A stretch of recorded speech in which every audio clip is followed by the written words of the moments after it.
사랑하고 또 하나 되는 우리 오늘 교회 되기를 축복합니다.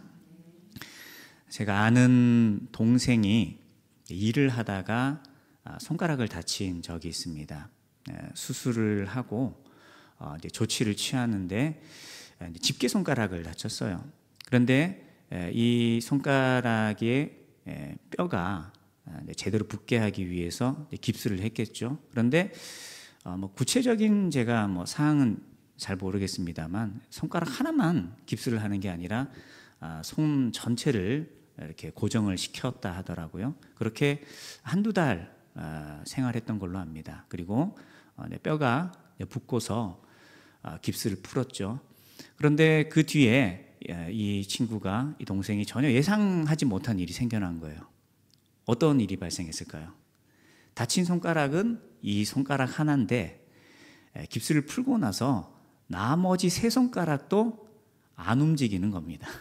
왜 그랬을까요? 고정을 하고서 한두 달 계속 이러고 있다 보니까 이게 풀고 나서도 손가락이 그대로 굳어져 버려서 움직이지 않았대요. 이제 스스로 움직일 수 없는 상황이 되니까 이제 재활을 하면서 다친 손가락도 재활을 하지만 멀쩡했던 손가락도 굳어져 버려서 이제 이 재활하시는 재활 도우미의 그 도움을 받아서 이제 계속 애쓰는 그런 모습들을 봤습니다. 몸이라는 것이 움직여지니까 우리가 행동할 수 있다라고 생각할 수 있겠지만 그렇지만도 않은 것 같아요. 계속 우리가 행동을 하고 움직이니까 몸의 각 기관이 제대로 돌아간다라는 것도 우리가 알 수 있는 거죠. 그런데 이런 모습이 몸에만 해당되는 게 아니고요. 마음도 그런 요소들이 있습니다. 일본의 굉장히 큰 사회 문제 중에 하나죠. 히키코모리라고 하는 이들이 있습니다. 들어보셨죠? 젊은 시절, 어린 시절부터 자기 방에서 나오질 않는 거예요. 방문을 벗어나지 않는 거죠. 그런데 그게 청년 시절, 그리고 성인 시절, 심지어 중년이 되어서까지 그런 생활을 계속하는 이들이 있다라고 해요. 그럼 이들에게 있어서 가장 큰 문제는 뭘까요? 이들이 문 밖을 나설 수 있는 그런 신체적인 능력이 되지 않아서일까요? 그러지 않을 겁니다. 오히려 신체적인 능력보다 더 큰 문제, 마음의 문이 닫혀 있는 거죠. 그들의 마음의 문이 이 방문에까지만 한계인 거죠. 그 마음의 문이 열리지 않으니 바깥 세상을 향해서 이제 발을 내딛는 것이 어렵다라는 겁니다. 즉, 이 마음이라는 것도요, 어느 순간 아주 작은 부분에서 시작됐을 거예요. 어떤 사소한 일 혹은 특정한 일 때문에 이 문 밖을 나서지 않는 일들이 하루 이틀 지속되다가 굳어져 버린 거죠. 몸이 굳어져 버린 게 아니라 마음이 굳어져 버렸다라는 겁니다. 그래서 이런 분들이 다시 바깥 생활을, 사회생활을 올바로 하기 위해서는 주변 사람들의 도움이 필요하다라는 겁니다. 몸과 마음의 문제뿐만이 아닙니다. 더 중요한 것은요, 우리 영혼에도 똑같은 일들이 일어날 수 있다라는 거예요. 저와 여러분은 예수님 믿고 구원받은 하나님의 백성입니다. 할렐루야. 하나님의 백성 되었다라는 건 죽었던 내 영혼이 다시 살아났다라는 거예요. 우리는 죄와 허물로 죽었었다라고 고백을 합니다. 그리고 살 소망도 없었어요. 전적인 하나님의 은혜 속에 새 생명을 얻고 우리 영이 살아나게 되어서 하나님의 자녀로 우리가 하나님을 예배하며 하나님과 온전한 관계를 누리며 살아갈 수 있게 되었다라는 거죠. 그런데 다시 죽지는 않아요. 한번 살아난 영혼이 다시 죽음을 겪지는 않습니다. 하나님께서 살리셨어요. 영원한 생명이 주어졌습니다. 그런데 다시 죽지는 않지만 다시 힘을 잃을 수는 있다라는 거죠. 영혼이 메말라져 버릴 수 있습니다. 영혼이 생기를 잃어버릴 수 있습니다. 굳어져 버릴 수 있다라는 거죠. 이럴 때에 필요한 게 있어요. 무엇일까요? 하나님의 도우심입니다. 내 힘만으로는, 나의 의지만으로는 이 굳어졌던 메말라버린 이 영혼이 다시 힘을 얻는다라는 것, 어렵다라는 겁니다. 아니, 이것은 이루어질 수 없는 것이죠. 철저하게 주신 은혜 속에 내 영혼이 다시 힘을 얻어서 주님을 더 사모하고 또 모이기에 힘쓰고 더 간절히 기도하고 부르짖고 복음을 전하며 살아가는 그러한 회복들이 은혜 속에 주어진다라는 거죠. 그런데 그런 은혜가 주어지지 않고 또 그런 자신의 모습을 깨닫지도 못하고 있다면 어떻게 될까요? 내 영이 힘을 잃었다라는 것조차 내가 알지 못한다면 메말라버린 그 영혼, 힘을 잃어서 굳어져 버린 그 심령, 그걸 그냥 안고 살아가 버린다라는 거죠. 은혜 받았지만 다시 육신대로 살아가 버리고, 은혜 받았지만 다시 말씀 없이 자기 뜻대로 살아가 버리고, 나의 도움이 위로부터 주어지는 것인데 하늘을 바라보며 주님을 찾는 것이 아니라 땅을 바라보면서 발버둥 치는 그런 인생이 되어버린다라는 겁니다. 그래서 오늘 저와 여러분에게 중요한 게 있어요. 내 영혼이 주님 앞에 온전히 힘을 얻고 있는 자인가, 아니면 내가 힘을 잃은 채 내가 무엇을 의지하고 무엇을 소망하며 살아야 할지를 잊고 살아가고 있지는 않은지 돌아보는 이 시간 되길 원합니다. 오늘 말씀이 그걸 이야기하고 있어요. 예수님께서 안식일에 다시 회당으로 향하십니다. 이 말씀은요, 지난주에 나눴던 말씀과 연속선상에 있습니다. 그런데 지난주에 제가 안식일에 대한 여러 말씀들을 강조했죠. 그래서 오늘 안식일 율법에 관한 내용보다는 예수님께서 이 회당 가운데서 손 마른 자를 치유하는 그 과정 속에 예수님께서 어떻게 행하셨는지, 또 그 예수님을 바라보는 여러 사람들의 눈길이 있어요. 우리는 이것을 통하여서 오늘 내 심령 가운데 필요한 것이 무엇이며 내가 바라봐야 될 것이 무엇인지, 회복해야 될 것이 무엇인지 깊이 묵상하고 깨닫는 저와 여러분 되길 원합니다. 본문의 말씀을 통해 보시면은요, 1절 말씀에 예수님께서 다시 회당에 들어가신다라고 해요. 어떤 말씀과 연결되어 있다라고 했죠? 2장 마지막 본문과 연결되는 그런 내용입니다. 앞선 내용은요, 예수님의 제자들이 안식일에 이삭을 뜯어서 먹다가 이 바리새인들에게 공격을 당하고 예수님께서 율법의 참 정신이 무엇이며 안식일의 참 의미가 무엇인가, 또 자신이 안식일에도 주인이시다라는 말씀을 하셨어요. 그런 상황 속에 예수님께서 안식일에 손 마른 사람을 바라보십니다. 그런데 이때 그 예수님의 모습을 누군가 주시하고 있다라고 하죠. 2절 말씀에 사람들이 예수님을 어떻게 하려고요? 고발하려고. 안식일에 그 사람을 고치시는가 무엇하고 있습니까? 주시하고 있다. 주목하고 있다. 아주 힘써 예수님의 언행을 하나하나 뜯어보며 살펴보고 있다라는 것이죠. 이유는요, 예수님께서 어떤 말씀을 하시나, 나는 오늘 예수님에게 무엇을 배워야 하는가, 여기에 관심이 전혀 없어요. 그 의도와 목적이 이미 기록되어 있습니다. 예수님을 고발하려고. 그러면 이들이 주시하는 것은 무엇이죠? 예수님의 죄를 찾으려고 하는 거예요. 그리고 그 죄목은요, 오늘 안식일인데 저 손 마른 사람을 예수님께서 과연 그냥 보고 지나치실까, 아니면 저 사람을 고치시려고 할까? 만약 저 사람을 고친다면 이건 하나님 앞에 죄 짓는 거다. 안식일을 범하고 노동하지 말라고 한 그 율법의 정신을 벗어난 거다. 그렇게 모함하고 또 고발하려고 그들이 예수님을 주시하고 있었다라는 겁니다. 예수님께서 이 땅에 오신 목적과 이유가 무엇이죠? 하나님의 뜻을 이루시려는 겁니다. 하나님의 뜻은요, 자기 백성을 구원하려 하시는 거예요. 그러면 그 예수님을 바라보는 사람들은 어떤 관심을 가지고 예수님 바라봐야 될까요?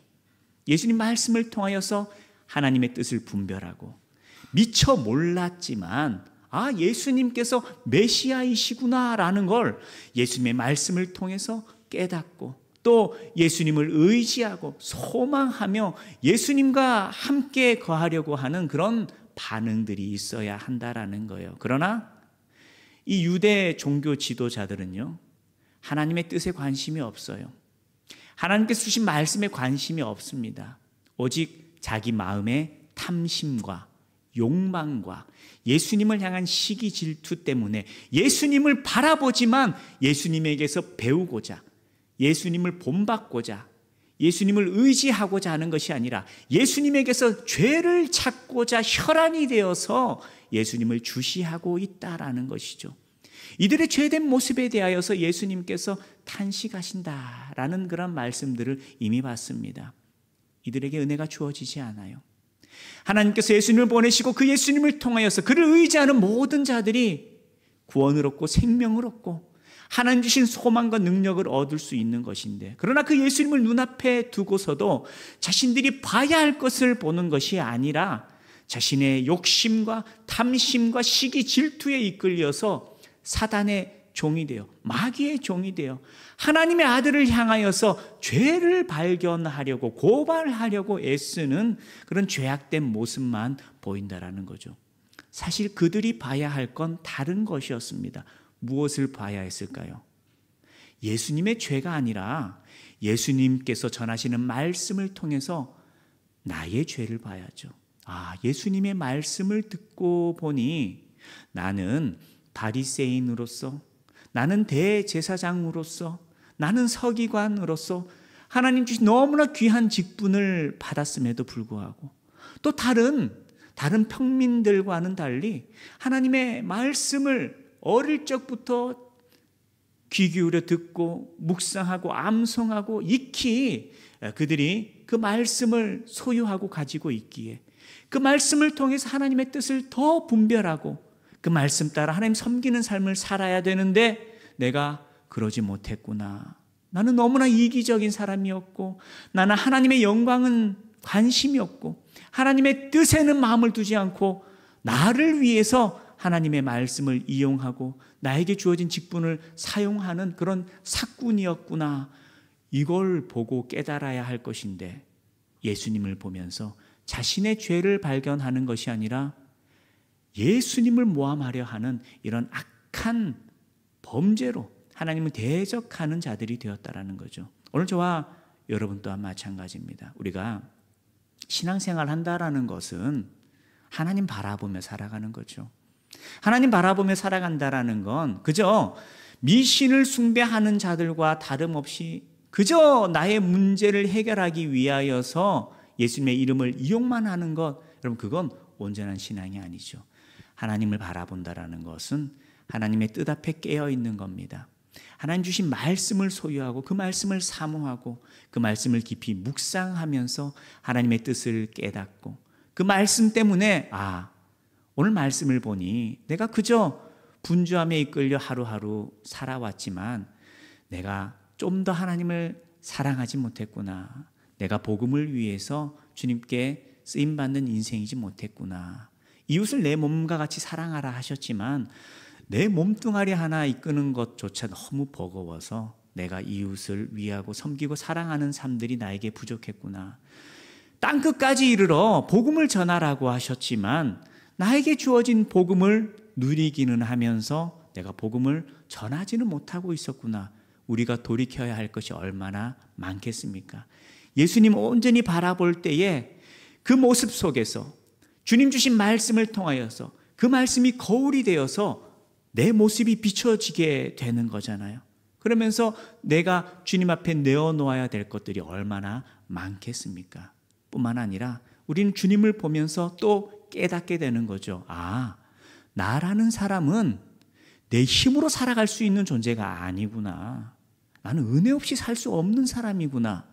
예수님께서 나와 함께 계시는데 내가 그 예수님을 온전히 의지하지 않은 채 내가 이 하루하루 살아갈 때 기도하지 않고 내가 예수님 의지하지 않고 그냥 하루하루 살아온 그런 내 모습들이 있었구나. 이 연약한 모습을 다시 내어놓고 주님 나에게 주신 그 말씀의 소망을 품고 내가 기도하는 사람 되기를 원합니다. 기도의 능력으로 살아가는 사람 되기를 원하고 인생이 내가 혼자 살아가는 것이 아니라 예수님께서 나를 사랑하시어서 나를 바라보시고 나와 함께 하시는 분이시다라는 것을 내가 믿고 고백합니다. 여러분 이런 믿음의 반응들이 주님 앞에 보여져야 된다라는 것이죠. 그리고 주님을 온전히 바라보는 사람은요, 그렇게 그 말씀 앞에 비춰진 자기 모습 때문에 회개하고 돌이키기도 하고요. 그리고 소망을 얻으면서 더 간절히 주님을 찾고 기도하는 것이 지금 내가 기도한다라고 해서 이게 뭐 의미가 있겠어? 라고 말하는 것이 아니라 기도하지 않을 수가 없구나. 기도가 능력이구나. 기도하지 않고서 하나님의 뜻이 이루어질 수 있는 것이 아니구나. 하나님께서 나에게 주신 약속이 있고 내 인생이 그저 하루하루 먹고 살아가는 것에 이끌리는 것이 아니라 하나님께서 나를 복음을 위하여서 하나님 영광 위하여서 존귀하게 사용하실 것인데 내가 주님 의지하고 기도할 때에 하나님께서 나와 함께 하셔서 길을 여시고 내가 하나님 영광 위하여서 복음 위하여서 쓰임받도록 하나님께서 역사하시는구나 우리가 고백하고 소망하면서 주님을 찾고 기도하는, 그리고 주님과 함께 동행하기를 소망하며 순종하며 충성하는 그런 영적인 자세, 영적인 반응들이 우리에게 주어진다라는 겁니다. 우리가 주시해야 돼요.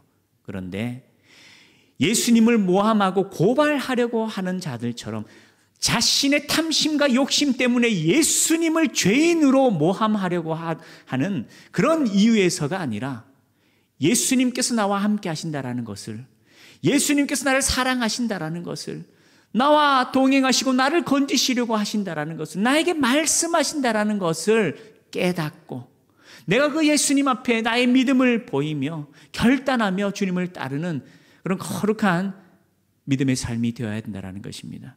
저와 여러분이 예배하면서 그 주님을 온전히 바라보길 원합니다. 우리의 시선이 세상을 향해서도 안 되고요. 또 내가 처한 현실에만 고정되어서도 우린 믿음으로 살아갈 수 없습니다. 예수님 바라봐야 돼요. 그 바라봄이 예수님 주신 말씀에 고정이 되어야 됩니다. 그럴 때 우리 속에 진정한 회개도 일어나는 것이고요. 하나님 주시는 소망도 주어지는 것이고요. 또 그 소망 때문에 우리가 주님을 닮아가며 주님의 영광 위하여서 복음을 위하여서 더욱 헌신하고 순종하며 살아갈 그런 영적인 변화들이 우리에게 주어지게 된다라는 겁니다. 오늘 저와 여러분이 이 주신 말씀 때문에 예수님만 바라보고 그의 말씀에 우리가 주시하면서 주님을 깊이 만나고 그 주님과의 깊은 만남 속에 회복되고 새 힘을 얻는 거룩한 주의 백성 되기를 소망합니다. 예수님을 모함하려 하는 자들과는 달리 예수님은 전혀 다른 관점으로 주목하고 계셨어요. 주시하고 계셨습니다. 누굴 보고 계셨죠? 손 마른 사람을 보고 계셨던 거예요. 손이 말랐다라는 게 아마 이 신경이나 근육에 큰 문제가 있어서 전혀 손을 사용하지 못하는 그런 상태를 말하는 것 같습니다. 예수님께서 그 연약한 인생을 바라보시면서 긍휼히 여기시죠. 그리고 그를 살리시려고 하시는 거예요.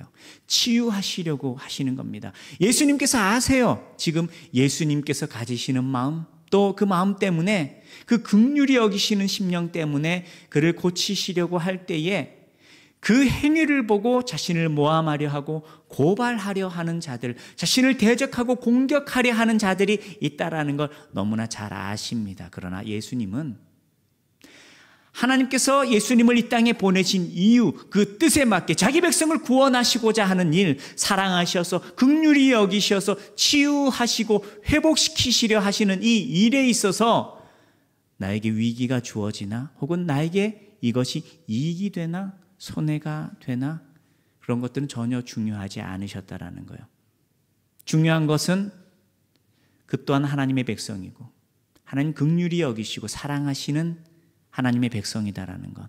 그래서 예수님께서 그를 치유하시려고 오히려 예수님을 방해하고 대적하는 자들 때문에 탄식하시면서 예수님께서 치유의 손길을 내미십니다. 오늘 저와 여러분은요, 그 예수님께서 어떤 분이신가, 그리고 그 예수님께서 오늘 나를 향하여서도 동일한 시선으로 우리를 지켜보시고 바라보신다라는 거 잊지 않아야 될 겁니다. 우리가 말씀이 없다면 사실 너무 쉽게 망각합니다. 세상이 그저 나 혼자 살아가는 너무나 광활하고 험난하고 낯설고 위험스러운 그런 곳인 것으로 우리가 여긴다라는 것이죠. 그러나 그렇지 않아요. 세상은 악하고 험난합니다. 그러나 그 속에 나와 함께 하시는 분이 있고요. 그 예수님께서 오늘도 나를 주목하십니다. 주시하신다라는 거예요. 고발하시려고, 정죄하시려고 그러시는 것이 아니라 너는 왜 그것밖에 되지 않냐라고 책망하시려고 하시는 것이 아니라 긍휼히 여기신다라는 거예요. 불쌍히 여기신다라는 거예요. 사랑하신다라는 거예요. 살리시려고 하신다라는 거예요. 그런 예수님을 여러분들이 온전히 바라보길 원합니다. 오해하지 않길 원해요. 우리의 마음에는요, 하나님이 주시는 거룩한 심령이 아니라 사단이 주는 마음도 있는데 그걸 뭐라고 하느냐? 정죄한다라는 겁니다. 성경에서는 정죄하지 말라라고 했어요. 정죄라는 건 뭐냐? 야, 너는 죄인이야. 너는 죄인이니까 하나님 너 저주하고 하나님 너 버리실 거야. 이게 정죄하는 겁니다. 그래서 우리는 누군가를 향하여서 쉽게 정죄하는 것, 이건 죄를 짓는 겁니다. 하나님께서도, 예수님께서도 우리를 정죄하지 않으세요. 물론 우리의 연약함에 대해서 권면하시고 책망하시고 죄에서 벗어나라고 경고하시고 말씀을 주시죠. 그러나 우리를 향하여서 야, 너 이제 안 되겠다. 너는 내 기대에 미치지 않아. 야, 너는 그냥 죄인으로 저주 가운데, 영원한 사망 가운데 놓여 있어야 돼. 나는 너를 사랑하지 않아. 더 이상 너와 함께하지 않아. 그렇게 우리를 정죄하지는 않으신다라는 거예요. 우리를 책망하시더라도 그 책망의 이유와 목적은요, 사랑 때문입니다. 건지시려고, 살리시려고. 그러게 우리는 우리를 향한 그 주님의 따뜻한 눈길, 그 손길 속에 마음의 문을 열어야 돼요. 은혜가 주어지지만 믿음으로 살아간다라는 건 그 하나님 앞에 믿음의 반응을 보일 때에 그 은혜가 온전히 우리의 것이 되는 것입니다. 저와 여러분이 깨어 있어야 돼요. 예수님께서 우리를 바라보시며 우리를 위하여 기도하시고 중보하시는 분이시며 우리를 살리시려고 하시는 분이고 우리와 함께 하려 하시는 분이시다라는 걸 잊지 않아야 됩니다. 어려움 속에 있을 때, 위기 속에 있을 때 사단은 더욱 유혹합니다. 너는 혼자라고. 너를 도울 사람이 없다고. 그리고 하나님께서 너를 사랑하지 않는다고. 너의 기도, 너 그렇게 살아가면서 하나님께서 너의 기도 들어주기를 네가 원하는 게 그게 옳은 모습이냐라고 사단은 정죄를 하는 거예요. 그러나 그렇지 않습니다. 우리는 힘들고 어렵고 내 속의 연약함을 바라보면 바라볼수록 고백해야 되는 거예요. 아, 은혜 없이 살 수 없구나. 주님, 나를 긍휼히 여겨주세요. 예수님 바라볼 때에 그것이 우리에게 소망이 되고 힘이 되고 능력이 됩니다. 그리고 깨달아야 돼요. 그 예수님께서는요, 우리를 버리신 적이 한 번도 없으시다라는 거예요. 그리고 우리를 살리시려고 하신다라는 거예요. 우리와 함께 있으려고 하신다라는 겁니다. 우리를 향한 그 예수님의 시선, 또 지금도 우리를 위하여 기도하시죠. 심지어 로마서 8장에서는요, 사도 바울이 고백합니다. 성령 하나님께서 탄식하심으로 오늘 저와 여러분을 위하여서 애타게 기도하신다라고요. 내가 주님을 찾지 않고 있을 그때에도, 내가 주님 없이 방황하고 있을 그때에도, 내가 믿음 없이 살아가고 있을 그때에도 오히려 예수님께서 우리를 위하여 기도하시고 성령 하나님께서 애타는 심령으로 탄식하시며 우리를 건지시려고 살리시려고 중보하시고 부르짖고 간구하고 계시다라는 걸 저와 여러분이 깨닫기를 원합니다. 그리고 그것이 우리의 소망이 되고 힘이 되고 우리를 변화시키는 능력이 되어야 됩니다. 아, 나에게 살 길이 있구나. 나에게 살 길이 있구나. 나는 죽지 않는구나. 왜요? 내가 탁월한 실력과 능력이 있어서가 아닙니다. 나를 위해 기도하시는 예수님이 계시기 때문에, 성령 하나님께서 나를 위하여 탄식함으로 중보하시고 간구하시기 때문에 나에게 필요한 건 그 예수님을 향하여서 믿음의 눈을 들어 그 주님을 바라보는 것입니다. 그리고 주신 말씀을 의지하여서 기도하는 겁니다. 주님, 나와 함께 하여 주십시오. 나에게 약속하셨죠. 세상 끝날까지 내가 너희와 항상 함께 하신다라고 약속하셨죠. 주님, 오늘 나와 함께 하시어서 나를 건져주세요. 나를 새롭게 하여 주세요. 내가 믿음으로 살게 하시고 이 약하고 험난한 세상 속에서 내가 혼자 살아가는 것이 아니라 예수님과 동행하며 살아가는 자다라는 걸, 내가 혼자가 아니라 교회가 함께 하여서 함께 예배하며 기도하며 하나님의 은혜 가운데 있다라는 것을 잊지 않게 해주세요. 저와 여러분이 고백하고 기도할 때에 예수님께서 그 기도를 어떻게 들으실까요?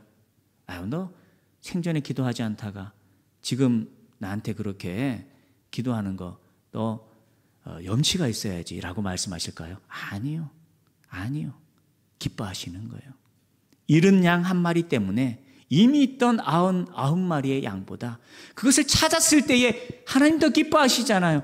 우리가 주님 앞에 엎드리고 기도할 때에 하나님 기뻐하시는 거예요. 받아주시는 겁니다. 역사하시는 겁니다. 우리를 향한 주님의 시선이 그런 따뜻한 시선, 사랑이 담기고 우리의 회복과 우리가 변화되고 우리가 주님 앞에 온전히 서게 될 것을 기대하시는 그 시선이다라는 것을 저와 여러분이 잊지 않고 그 주님을 향하여서 담대함을 가지고서 믿음의 눈을 들어서 예수님 앞에 온전히 설 수 있는, 머무를 수 있는, 그리고 그를 찾을 수 있는 저와 여러분 되기를 원합니다. 그래서 예수님께서 말씀하시잖아요. 그 손마른 자를 향하여서 어떻게 말씀하시죠? 내 손을 내밀라. 5절 말씀에 너의 손을 내밀어라. 이거는요, 은혜는 이미 주어졌어요. 은혜는 주어졌습니다. 예수님께서 그를 긍휼히 여기시며 바라보셨고요. 그를 살리시려고 작정하셨고요. 그에게 은혜를 부어주십니다. 너의 손을 내밀어라. 그런데 그 예수님의 말씀에 대해서 또 중요한 것은요, 믿음의 반응이 있어야 돼요.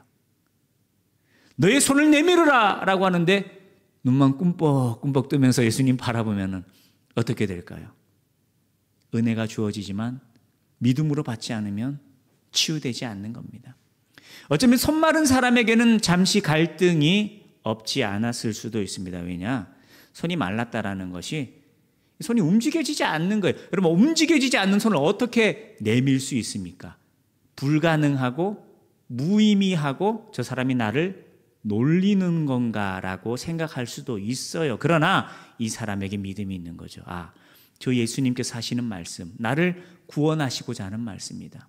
내가 저 예수님에 대한 여러 말씀들, 소문을 들었었는데 저 예수님께서 하나님이 보내신 분이고 저 예수님의 그 나를 향한 저 말씀, 손을 내밀라라고 하는 말씀은 장난도 아니요, 헛된 말도 아니요, 나를 치유하고 나를 구원하시고자 하는 말씀이다 라는 기대와 소망을 가지고서 움직여지지 않는 손입니다. 그런데 그 예수님의 손을 내밀라라는 그 말씀에 대하여서 손을 내밀게 됩니다. 일어날 수 없는 일이 일어난 거예요. 왜요? 예수님이 부르셨으니까. 그리고 그 예수님의 부르심 앞에 자신이 믿음의 고백으로 내밀려고 했으니까 그 순간 하나님의 역사가 이루어지게 된다라는 겁니다. 오늘 우리의 삶 가운데도 마찬가지예요. 저와 여러분이 깨어 있어야 됩니다. 깨어 있다라는 게 다른 게 아니에요.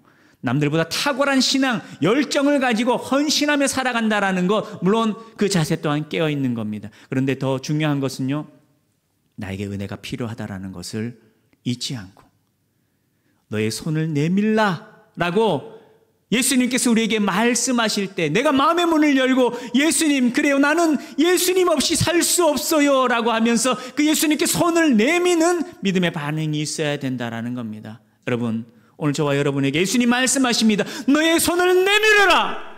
너의 손을 내밀어라. 너의 손을 내밀어서 나의 구원을 얻어라. 나의 치유를 얻어라. 내가 주는 힘과 능력을 얻어라. 다시 살아나라 라고 예수님께서 말씀하신다라는 거예요. 그때 저와 여러분은요, 마음의 문을 열고 예수님, 내가 그 예수님의 말씀을 의지합니다. 나는 연약합니다. 나는 지혜가 없어요. 내가 지금 살고 있는 삶의 현실은 너무 척박합니다. 가능성이 없어 보여요. 움직일 수 없는데 내가 어떻게 움직입니까? 라는 것이 아니라 예수님께서 말씀하시니 내가 그 말씀을 의지하여서 나의 손을 내밀니다. 마음의 문을 열고 그 부르심 앞에 우리가 믿음으로 반응할 때 하늘의 역사가 일어나는 겁니다. 하나님이 일하시는 거예요. 구원의 역사가 일어납니다. 회복의 역사가 일어납니다. 믿음으로 살 마음의 힘이 주어지게 되는 것이고, 고난과 위기 속에 있다 하더라도 그 하나님의 임재 속에, 하나님의 역사하심 속에 우리가 새 힘을 얻고 이겨내고 역전하고 승리하는 놀라운 은혜를 우리가 누릴 수 있게 된다는 것입니다. 할렐루야. 오늘 저와 여러분이 주님만 바라보면서 그 주님께서 우리에게 주시는 약속과 말씀의 소망을 품고 우리가 그 말씀의 기대를 가지고서 내가 은혜 없이, 말씀 없이, 기도의 능력 없이 살 수 없다라는 것을 고백하면서 온전히 주님만 바라보고 온전히 주님만 의지하고 소망하면서 하나님께서 우리를 통하여 이루시고자 하는 크고 놀라운 일들이 우리가 믿음의 반응을 보임을 통하여서 우리의 손을 내밀음을 통하여서 저와 여러분이 목도하고 누릴 수 있기를 주님의